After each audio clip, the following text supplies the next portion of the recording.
হুটপুচ কৰিবলগীয়া আছে কথাটো কিয় কৰি আছে দেখিবলৈ পোৱা গৈছে যে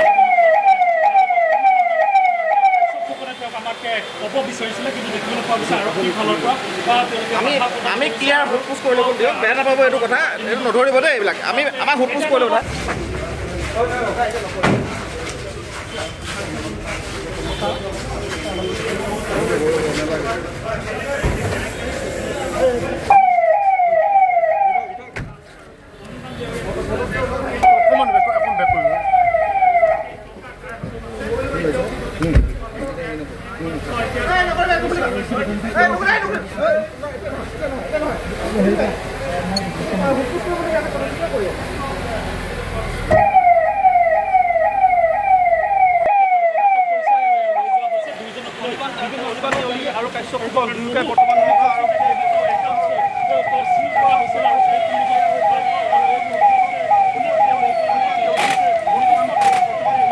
নগাঁওবাসী ৰাইজৰ কাৰণে যেহেতু এটা আশাৰ বতৰা বুলি ক'ব লাগিব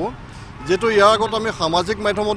দেখিবলৈ পাইছিলোঁ যে অনিৰ্বাণ দেউৰীয়ে কাশ্যপ ফুকনৰ গালে দোষ ঠেলিছিল আৰু কাশ্যপ ফুকনে অনিৰ্বাণ দেউৰীৰ গালে দোষ ঠেলিছিল যিহেতু এতিয়া নগাঁও আৰক্ষীয়ে অনিৰ্বাণ দেউৰীক গ্ৰেপ্তাৰ কৰি আনিছে কিন্তু যেহেতু আনিছে যেতিয়া আমি এটা বস্তু ক'ব লাগিব দুইজন যেহেতু একেলগে এতিয়া গোট খাইছে আৰু সেইকাৰণে আমি ভাবোঁ যে যিসকলে ইয়াত পইচা ইনভেষ্ট কৰিছিলে আৰু ইনভেষ্টৰসকলক তেওঁলোকে গোটেই পইচাসমূহ যোনজন ব্যক্তিয়ে যেনেকৈ পাবলগীয়া আছে প্ৰত্যেকজন ব্যক্তিকে পইচাখিনি ঘূৰাই দিয়াৰ ব্যৱস্থা কৰিব লাগে এইটো মোৰ তেওঁলোকৰ প্ৰতি আহ্বান আছে কাৰণ আমি শুনিবলৈ পাইছিলোঁ বা সামাজিক মাধ্যমত দেখিবলৈ পাইছিলোঁ যে বহুত দুখীয়া মানুহৰ তেওঁলোকৰ হাতত কিছু কিছু অৰ্থ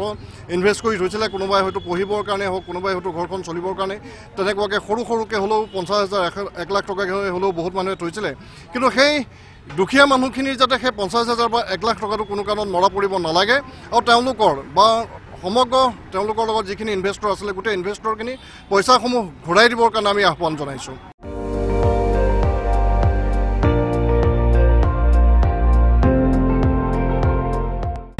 আপুনি চাই আছে ND24